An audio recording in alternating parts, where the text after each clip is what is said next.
Hello and welcome to Off Track, the motorcycle racing podcast. I'm your host, Dave Neal, and this is a first. It's just me.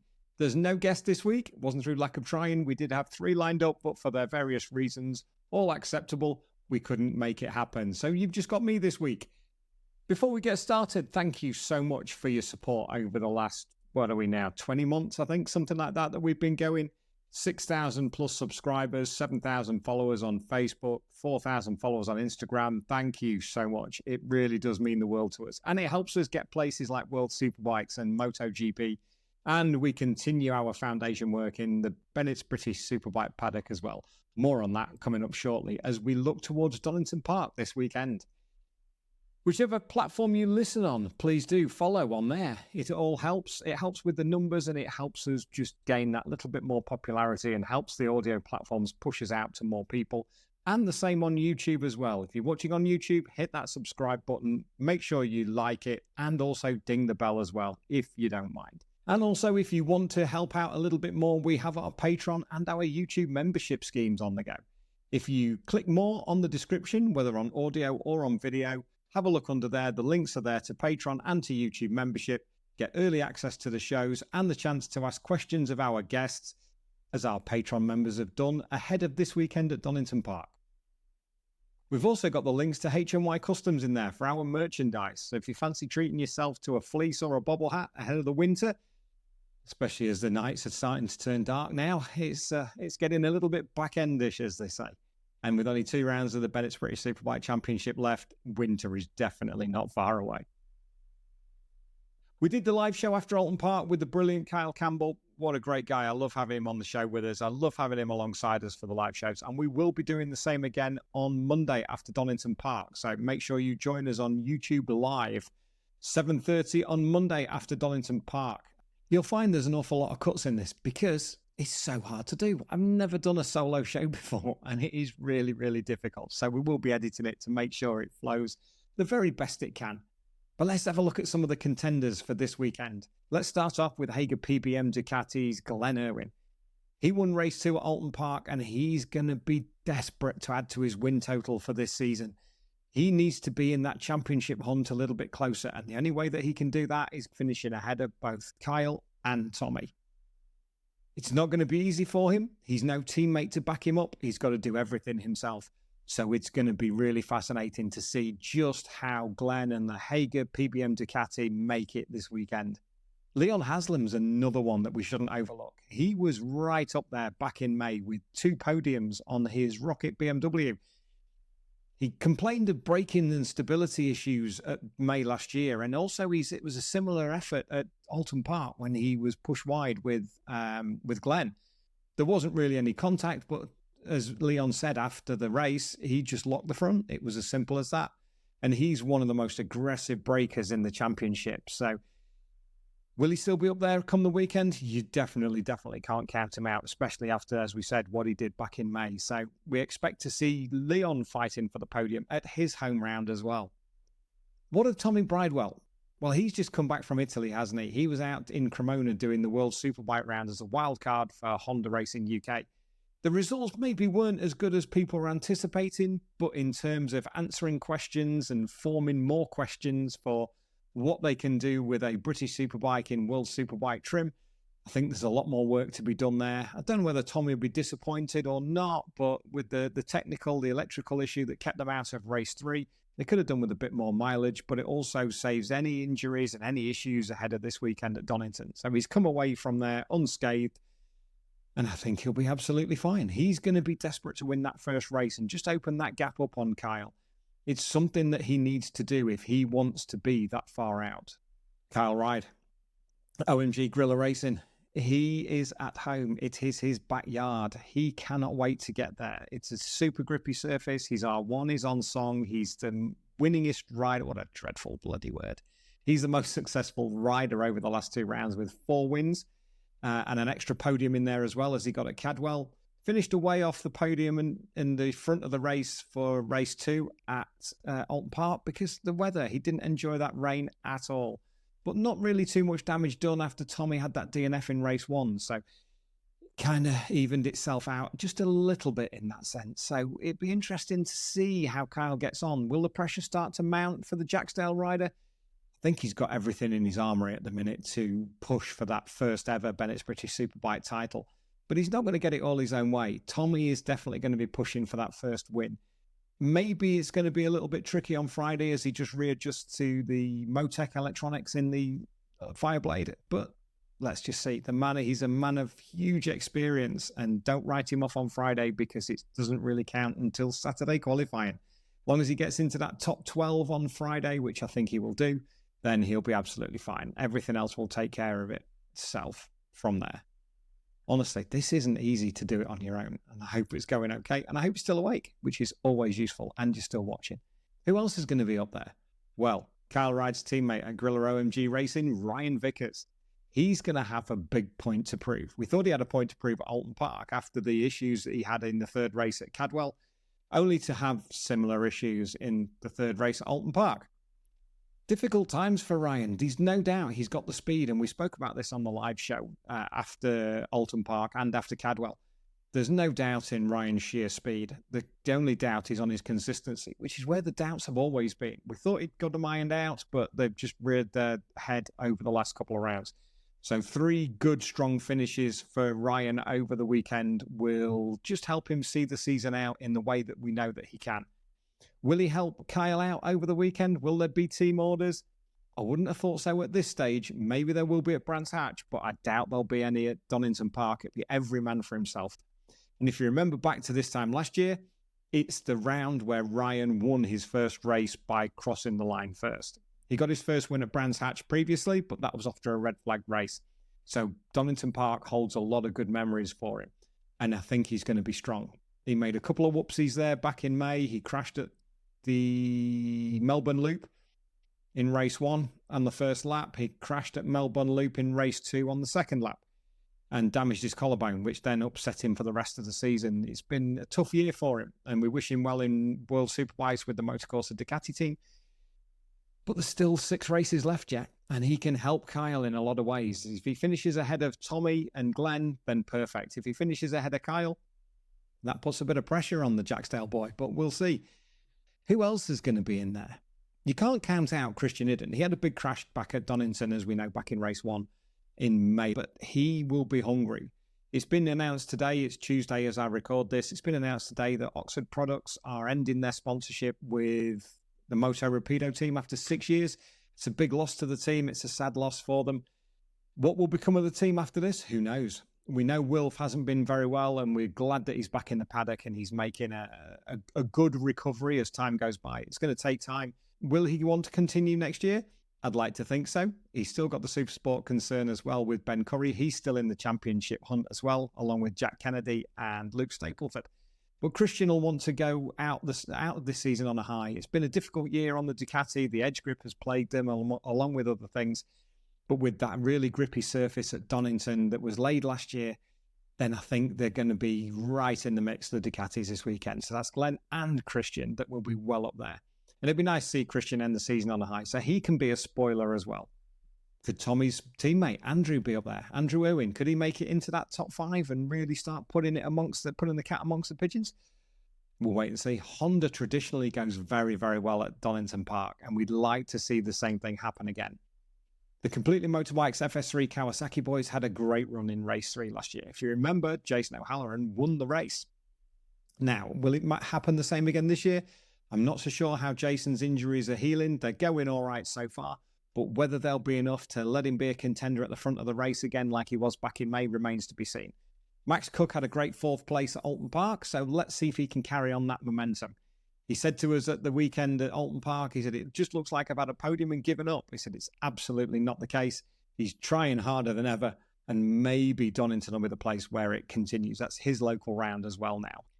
Who else is going to be a contender? Well, Danny Kent was on the podium in that epic race 3 back in May, wasn't he? What a fantastic, brilliant race that was.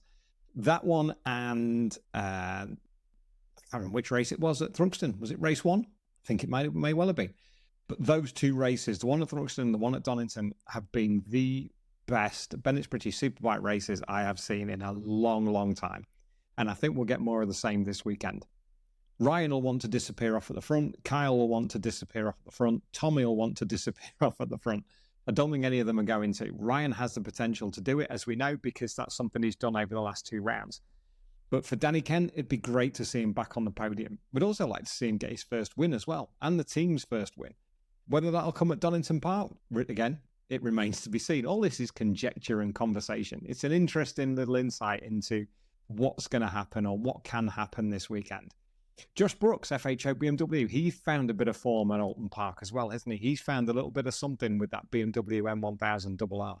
It'd be great to see him just get a little bit up the sharp end and end the season on a high and look towards next season for whatever that may bring. We've got some great chats coming up this weekend at Donington Park. The aforementioned Josh Brooks on Thursday afternoon. We've got an hour with Josh. Interested to see what his take on the season is, the TT, and just see if we can tickle about his plans for next year, where he would like to go, what he would like to do. If you want to join in the conversation on that, as we said before, click in the more description below, click on Patreon or click on the membership for YouTube, and you'll be able to ask your questions of the guests this weekend. Hot on the heels of Josh Brooks at the weekend will be Christian Hidden. The Oxford Products Ducati man will sit down with us at 5 o'clock. We are going back to back with Josh and Christian. It's going to be a great chat for both guys. So let's see what we can do with them. Again, will Christian stay with the team next year? Will he move on to pastures new? Silly season is probably the most intense I've known it for many a year. There's a few unanswered questions out there that we might get answers to this weekend. We will wait and see. Also, we'll be sitting down with Tag Honda's Fraser Rogers. We'll be talking to the Gloucestershire rider about the season so far and his recovery from the 2 broken legs sustained in a motocross crash earlier this season. Fraser's not short on confidence and he's not short on something to say, so I'm looking forward to that one. In fact, all 3 riders we've got this weekend are great talkers, so you'll hear a lot less from me and a lot more from them, which is exactly what we want on a podcast. The less you hear from me, the better. He says, putting a whole episode together of just his voice, which we try not to do, but here we are. I hope you're enjoying it. Let us know if you like this kind of thing. We can do this a little bit more often. We can do a little bit of a preview towards Brands Hatch as well if you want one. Let's see. If it's something that you enjoy, if it's something that we can get into, then let us know in the comments below. It's a little bit of a filler. It's a little bit of something to put out for this week ahead of the weekend. So it's the first time we've done it, so cut me a little bit of slack if you don't mind. It's not easy sitting here looking at a camera, looking and talking back to yourself, and then just doing it for your ears, because you can imagine it's not easy not having somebody to bounce off. Jennifer's downstairs doing Pilates. She's doing an online Pilates class, so she can't join me either. So it is literally just me.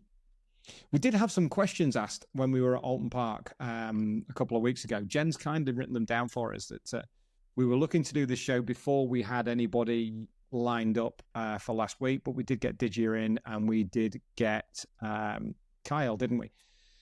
We were going to put Kyle out this week, but we thought after having 2 wins last week, it was the best thing to do was put him out straight after Alton Park. And I hope you enjoyed it. It was great to sit down with Kyle. It was superb to see him do the double victory. Glenn Irwin taking the 3rd one, as we said, in race 2. But there's an air of confidence about Kyle. He's got everything he needs in that armory. I've never seen him with such an aura about him. We said this about Tommy Bridewell back at Knockhill. He had that air of confidence. He had that air of invincibility almost.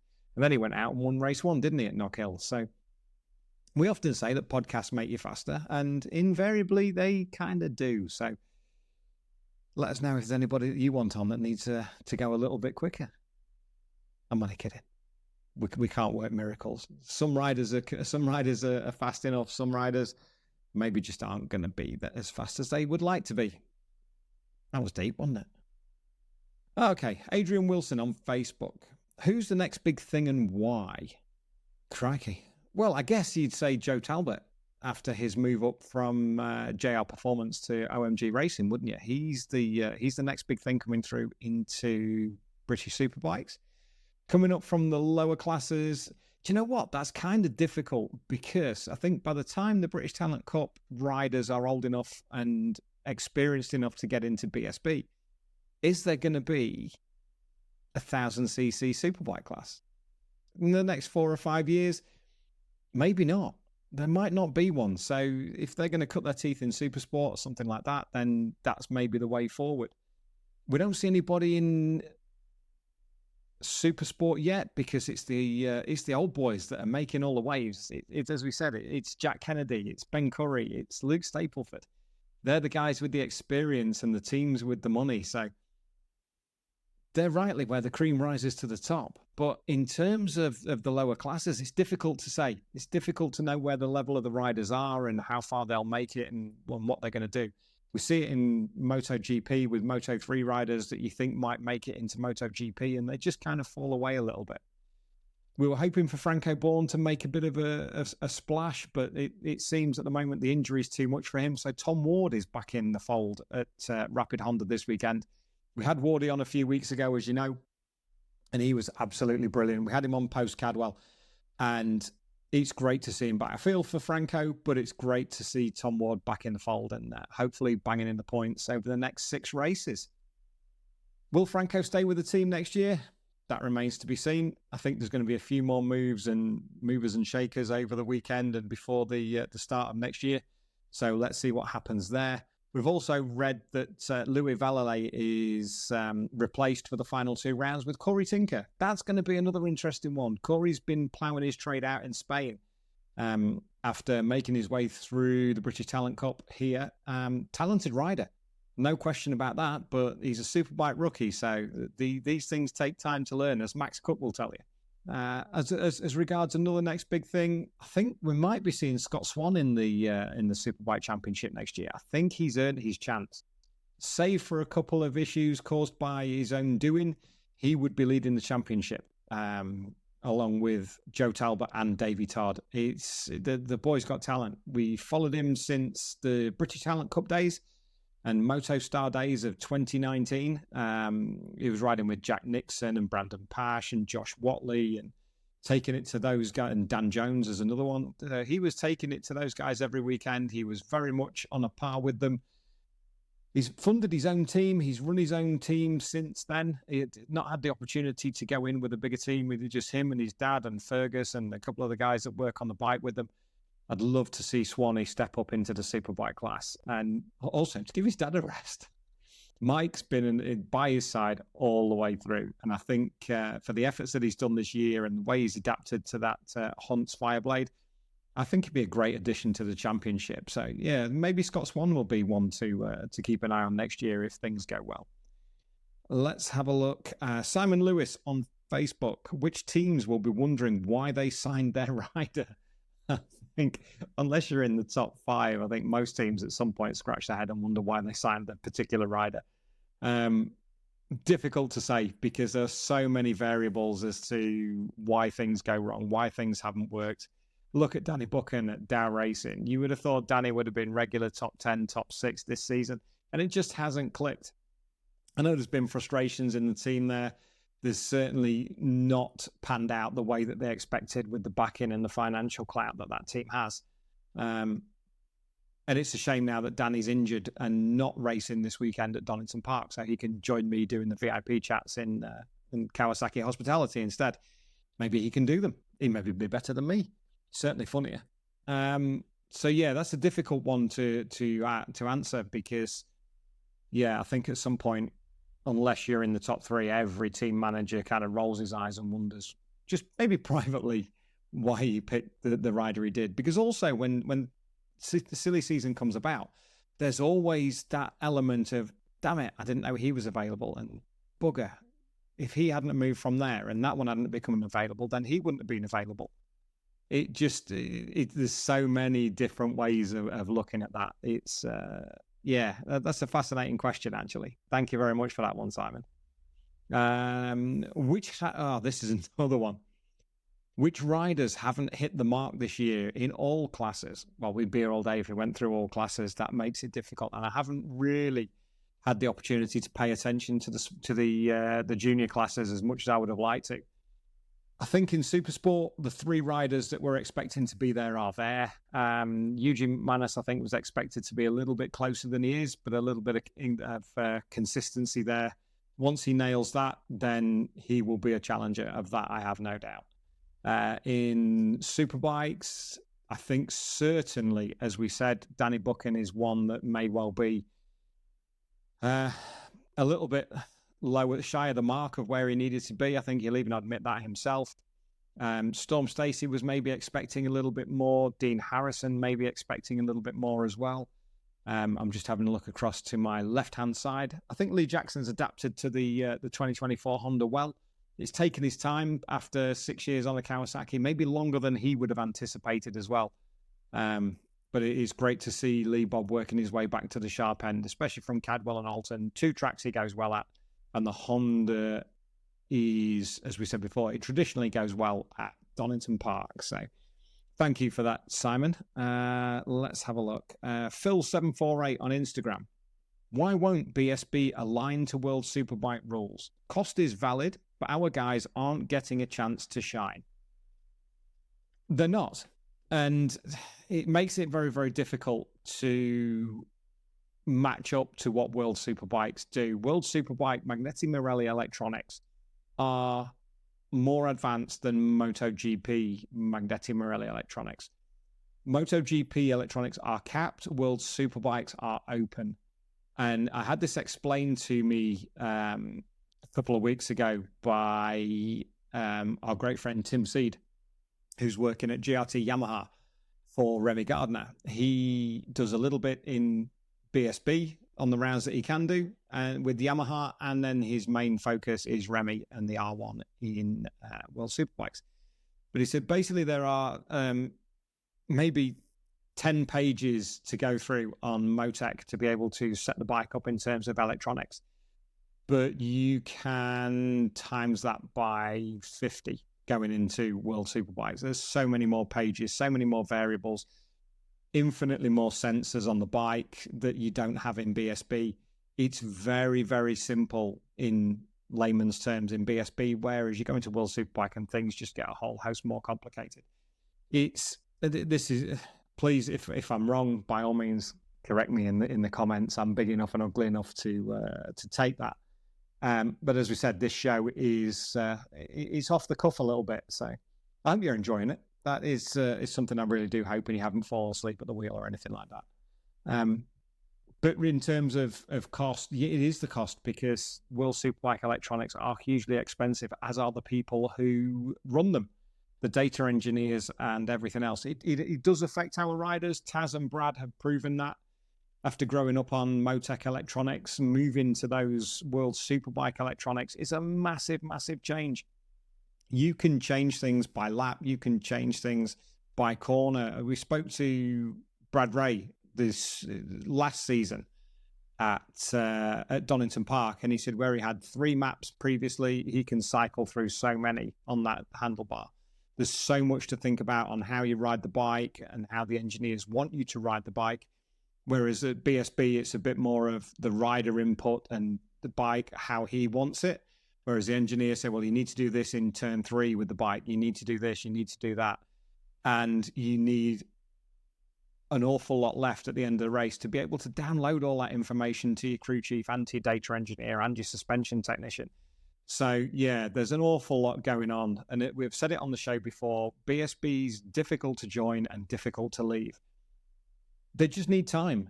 Ryan's not going to do a great deal in his first season.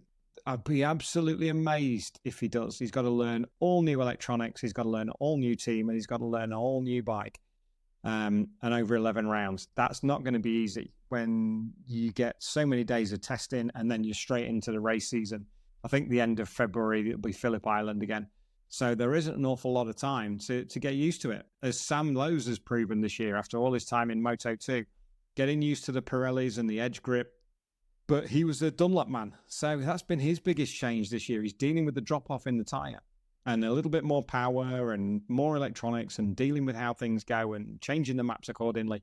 There's a big task ahead of Ryan over the next season. Hopefully he'll get a second season as well, because it's necessary, as we said, as both Brad and Taz have found out. Let's have a look. What else have we got? PA Wooding on Instagram. Who do you think should be given the chance to step up to BSB? I think the 2 lads, well, one lad certainly who deserves a chance was Joe Talbot. And the second one is Scott Swan. Hopefully he'll get an opportunity with one of the teams as well. There are a couple of berths available. We're hearing various things about riders at the moment that none are confirmed, but we hear one rider may be leaving the championship to go elsewhere, as well as Ryan Vickers. So there's 2 seats coming available there. And if rumours are to be believed that were reported over the World Superbike weekend, it's Brad Ray that's joining OMG Racing, going back home to his championship winning team. Nothing confirmed, nothing in place, but it's been reported, and they are rumours at this point. Have to say that. Because that's all they are. And that's the same as we find on the BSB forum, people put in things. I had a bit of a rant about this. Not a rant, but I made a point of this the other day on the BSB forum, that people are putting out rumor as fact. And I made a mistake of this a long, long time ago. And you learn by your mistakes. And it goes back to when BT Sport first got the rights to MotoGP. And the late, great Dave Miller, he posted on Twitter, on Bike Sport News, that it was reported that Melanie Sykes was going to be the leading lady, the leading presenter for the MotoGP coverage. I was running the Paddock Chatter feed at the time with Matt Dunn, and I retweeted it saying that she was doing it. And then I got a message from Dave going, please read that again. It says reports suggest, or it is reported that she will be. We did not pass it off as fact. So you have to be careful what you say, because sometimes the riders will see it. Certainly technicians, crew and team owners do see it, because they read those forums the same as we do. They get the popcorn out and they have a good laugh at who people think are going where. It's brilliant for conversation. It's great for engagement. It's great for pushing team names and things like that. But when you're passing things off as fact that are just rumor, you stand a great chance of looking really, really silly, because people will screenshot it and show you. That aged well will also come up. R1 Soul at Instagram. Let's have a look. OMG going to World Superbike as well as BSB. Now, as far as I am aware, they're doing the wildcard at Jerez, and both Joe Talbot and Kyle Ride. I think there will be news on Kyle this weekend. I suspect he's going to be staying at OMG Racing, and he will be in BSB next year. I'm almost 100% sure on that. I'm sure we'll find confirmation over the weekend. But as he alluded to in the show last week, by saying, look at his smile and that he's very happy with what's coming, then you'd be a brave man to bet against the fact that Kyle will be at OMG Racing next year alongside Joe Talbot. So no, they won't be going to World Superbike full time. That's a massive, massive ask of Al Gardner and the team and what they do to run both. That's not to say they wouldn't do it in the future, but for next year, I would be very, very surprised, and I would be quite happy to say at this point, no. Apex to Apex, Woody on Insta. Honda World Superbike, was it risky? Looking back, no. It could have been, but looking back, no. It was fairly straightforward for them. Like we said earlier on, not quite as competitive as they would have hoped, but it's answered some questions and raised a lot more. So yes, you could argue beforehand it was risky, but with where Tommy was running over the weekend, it was pretty safe, wasn't it? All things considered.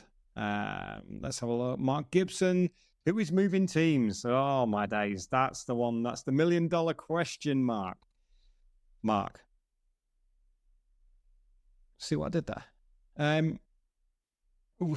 There are many, many rumors going around of who's going where. We don't know where Josh Brooks is going. We don't know if Jason O'Halloran will sign for another season with Completely Motorbikes, whether Max Cook will stay. Storm Stacey's made noises that he wants to move teams. We don't know where he'll go. We hear Lee Jackson's moving from Hawk. There's a potential that maybe Davey Todd will move from Taz. There's all sorts at the minute. Nothing confirmed. We've got no answers to those that we can share at the moment. But hopefully on Monday with Kyle Campbell on YouTube Live, we might have a few more little answers that we can share with you. So let's wait and see. Let's have a look. On Track Media. Owain and Ali. Thank you, gentlemen. What track do you secretly not like? That's a great question. In terms of location, Snetterton, because I don't think, apart unless you live in Norfolk or that side, or you're Steve Day in Lowestoft, there aren't too many that live anything more than 2 hours away from Snetterton that really enjoy going to it. Once you're there, decent circuit, love the place, but actually getting there, no. And the same as we've done this year with the flyaways. We missed the Summer Brands Hatch round. We missed the Thruxton round. I guess I'm not a fan of Thruxton too much. I've only been once, and it's a little bit disjointed. It doesn't flow in terms of the paddock like a lot of the other circuits. So if I was to grade them in some kind of order, I suspect Thruxton would be the least favoured. I don't dislike it. It just doesn't flow like the Donington and Cadwell doesn't particularly flow, but it's my home circuit. So that will always be well up there, along with Alton Park. Donington is great. Brands is great. I really like Knock Hill. So yeah, I think we'll go with Thruxton for that one. Thank you, boys. Sarah at BSB, where will Lee Bob go? That's a conundrum.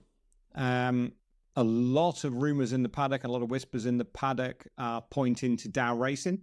Nothing confirmed yet, but I think that would be a great move for Lee Bob if that happens. The Dow Racing boys, Johnny and his team, they really want to push Dow into the top 10 and into the top 5. Hasn't happened this year. And I think if they move to a rider of Lee Bob's caliber, who is similar to Danny Buchan in terms of pace and ability, the luck hasn't been on Danny's side this year. So maybe a fresh start with Lee Bob would be something that they would work well with. Let's wait and see. But that's where the rumours are at the moment. And hopefully something will be confirmed on that in the near future. But yeah, it remains to be seen. Just to see how that develops. Steve Harris on Facebook. Rhys Irwin, where will he go? That's been a difficult one for Rhys Irwin this year, hasn't it? The swap to Gearlink from Astro JJR hasn't worked out as well as he'd hoped. And with Gearlink finishing at the end of the season, Michael Dibidaf calling it a day on a fantastic career in the Supersport class and a little dabble in Superbikes as well. It would have been quite easy for Michael to stop after the sad passing of Norma, but with the guidance of Ben Wilson managing the team, he's carried on, and they've had still some great successes over the last few years, and it'd be sad to see them go. But as for Rhys, I don't know if he's ready for a Superbike yet. I'm not sure that's quite his forte. He needs to make a real big challenge on the Supersport scene first. So a strong ride in Supersport next year and then step up to BSB the year after, I think would be the order of the day for Rhys Irwin. Paul Thompson, will Hector make a comeback? Paul, I probably don't think so. But as I said on Facebook, mate, if he does, you're the man to be his crew chief. I'm sure he's going to ask for you personally. Paul Thompson, ladies and gentlemen, who was crew chief at JG Speedfit Kawasaki in Leon Haslam's championship winning year. I think he also worked with Glenn Irwin in 19 and Hector Barber as well, which he has fond memories of and probably emotional scars as well. Jai Bunting on Facebook, Storm to FS3. Well, that would need someone to leave, wouldn't it? Whether Max would leave, I don't think so. Whether Jason would move on, it's a possibility. He's maybe at a crossroads of his career where an opportunity somewhere else might just tickle his fancy. That, again, that's everything. It remains to be seen. So, yes, it's not beyond the realms of possibility he could go there. Would he want to go from one Kawasaki to another? It's a factory one, which helps. And the support that they get from Team Green is incredibly useful. And they've won on the bike this year and had pole position. So the bike is definitely capable. Jason's injuries haven't helped, and Max's development still continues. So yeah, it's not beyond the realms of possibility to be able to do that. Angel Piqueras, a new alien. Will his passport work against him? Angel Piqueras is a prodigious talent. He is absolutely incredible. He will be the next one through after David Alonso.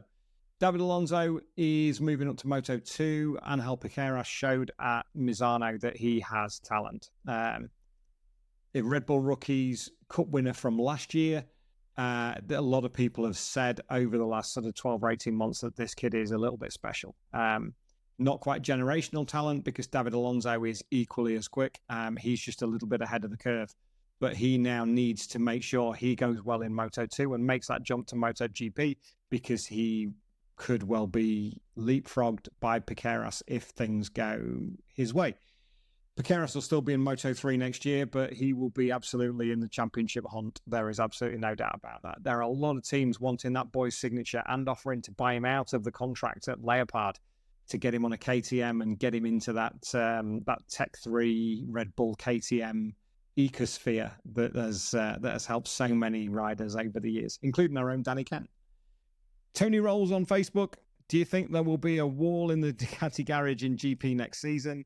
No, but I think it's going to be something incredible. They are two completely opposite characters, but I think Pecco can cope with Mark's mind games. I think he's ready for it. He knows what they are. Mark's tried already. And I think that the way that Pecco conducts himself, the people he has around him, Mark will try. There's absolutely no doubt about it, because that's what Mark does. But never say never. Mark's an incredible rider. He is the last of the aliens in MotoGP. To do what he's done on that GP23, that is effectively what came out of the Sepang test at the very start of 23, compared to what the other riders on the 23s are doing, it's just incredible. That man is the master in that class still. Even though his results don't show it, to be able to win on a 23 and to win back-to-back races after 1,000 and some odd days just shows the measure of the man. And I can't wait to see how that unfolds next season. It's going to be absolutely epic. Josh Craddock: Davey Todd, does he deserve a superbike? Yeah, I think he does. Yeah, I think anybody who runs top 3 in National Superstock can quite rightly put their hands up and go, excuse me, mister, I would like a go on your superbike. This season hasn't worked out the way that DT would have hoped. As he said on the podcast, and Philip Neal said on his, when we spoke to him at the Northwest, that ideally Davey would have been on the superbike this year, but with internal politics and changes of rider, putting Rory Skinner on the superbike and DT on the stocker, he's done a brilliant job on it, but he also wasn't invited to ride the superbike when Rory got injured.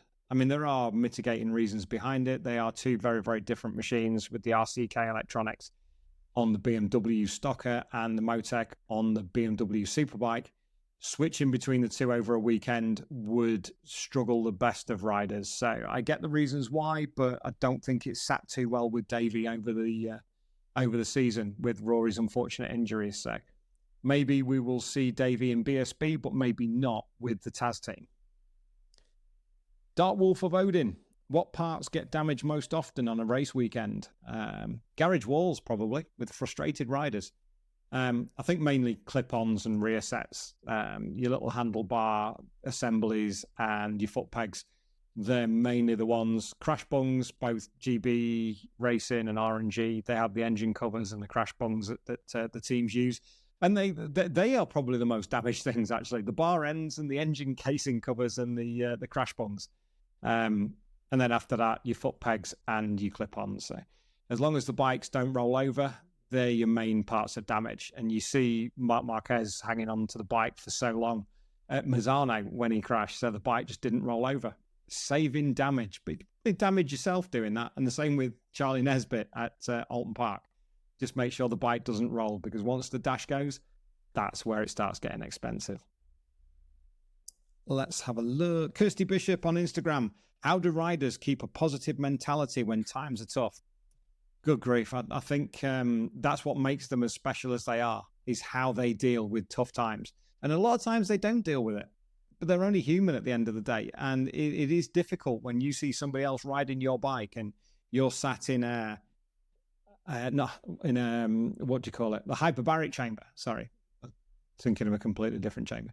When you're sat in a hyperbaric chamber, wondering when you're next going to be riding, and somebody else comes along and rides your bike, and if they end up with a decent result, you can't help but think, hang on a minute, that's me out of a job.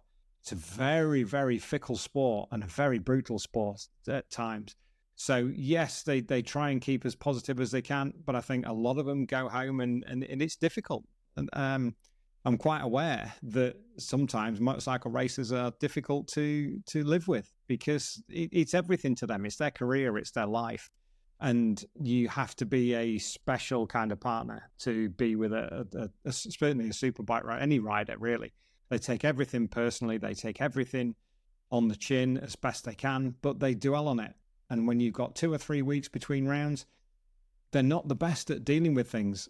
So you'll see them in a positive state at the circuit, but you have to go through the lows to accept the highs. So I think anybody who is permanently happy and permanently positive, there's probably more going on than you think. So yes, it's wholly understandable that they get down, they get annoyed, they get anxious about their ride. Danny Buchan at the start of the season, the first few rounds, we still do the VIP chats in Completely Motorbikes and Dow Racing over a weekend. And you can see with Danny, it's like, mate, what we're going to talk about this weekend? What are the positives? And he's like, you know what, Dave? He says, I just don't know. He said, we're trying our best, we're trying hard, and it's just not coming.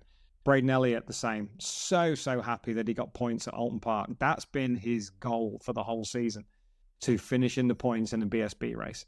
The progress hasn't been there for him, and he's not happy. He's struggled, and it's been a hard season for him. Racing in the Bennetts British Superbike Championship is so difficult against that experience, against that knowledge. And you have to deliver, otherwise teams will move you on. And it's just been a tough year for him. So yeah, riders, absolutely, they do get down. No question at all. Kyra Daniela on Instagram, BSB tyre situation after Glenn's post-race remarks. And we alluded to it a little bit earlier on. The loss of the SCX this year has hindered the BMW and the Ducati, especially with edge grip this year. But the powers that be made the decision, they stand by it, and it's up to the teams then to adjust accordingly and get the best out of the packages that they've got. Some teams have adapted better. Some bikes are more suited to the Zero than the X and vice versa. So it was always going to hurt somebody. Whether it stays the same again for next season, I hope so. You've not seen many lap records this year, and I think the tyre change has slowed things down a little bit, which I think was kind of the aim, because you go into places like Alton Park and Cadwell Park and things get a little bit hairy on those tight circuits, and the bikes are getting ever more powerful and faster. So the organisers had to do something to try and just trim that speed off a little bit. And that's what they came up with. But yeah, it's hurt more teams rather than others. Finally, you'll be pleased to know, Hudson Kai Cooper, do you think more could be done to help bring riders through from grassroots? That's difficult because you are one. I know that, and you've had some great success this year, Hudson, so congratulations on that. It's not easy to bring riders through. We have the British Talent Cup. It does put you in the window for Dorna. I know that there's been a few selected for Red Bull Rookies for next year, Harrison McKay being one of them. So if you can perform in the British Talent Cup, then the opportunities will be there to go into Red Bull Rookies and the such like. Other than that, I think that there isn't really the progression there that maybe people would hope. Apart from Leon Haslam's Rocket Rookies, you can go into Super Teens, you can then move into Super Sport and ultimately Superbike over the years. But spaces are few and far between, and you have to perform. It's one of those places where you have to hit your marks. You have to hit the results. You have to be on the podium and almost demand a ride for the following year within the team. So yes, maybe more could be done. What? I'm not sure, because there are things in place already. There are opportunities in place, as I said, with the British Talent Cup and the Red Bull Rookies. And what Michael Laverty's doing with his MLAV team, with the Fibertech team, there are openings. You just have to take every opportunity you can with both hands and absolutely do your most 100% best. If you do your best and it doesn't work, then you can't say you didn't try. The planets align, but you can't beat effort and hard work. All the riders have got talent, but it's the ones that work the hardest. The harder you work, the luckier you get. So just keep digging in and the opportunities will come your way. Crikey, there was more questions there than I expected. And this has gone on an awful lot longer than I anticipated. So thank you very much indeed for listening. Thank you for watching. If you're still here, it's been something different, but we'll have a crack at this again maybe later in the season if there's an absence of guests. Hopefully there won't be as we move into the winter. But as we said right at the very beginning, on whichever platform you listen on, please make sure you follow. If you're watching on YouTube, hit that subscribe button. Ding the bell if you must, because it all helps. The more people do that, the more the platforms pushes out to more people, the more opportunities we get to talk to bigger and better guests. We love all of our guests. We want to get more. We want to get higher. We want to go into MotoGP and speak to more guys there. Digia last week was fantastic. I cannot understand why it's only got the views that it has. Maybe we haven't got a MotoGP audience. If you haven't watched it yet, make sure you do. It's a great chat. He's an incredible fella. So chilled, so relaxed, but he's super intelligent as well. He knows what's going on. So until next week, we have Josh Brooks, we have Christian Idden, we have Fraser Rogers, and we also, a week today, as we said, it's Tuesday as we do this show, our latest motorcycling world champion. We're heading over to York to Optimum Bikes. We're going to sit down with Dan Linfoot and find out just exactly what's gone on with his season so far and the joys of becoming a world champion with the Yoshimura Suzuki team. Let us know what you think of the show in the comments. Let us know if you have any questions for next Monday with myself and Kyle Campbell. All that remains to say is thank you so much for listening, and please do look after yourselves. Bye-bye.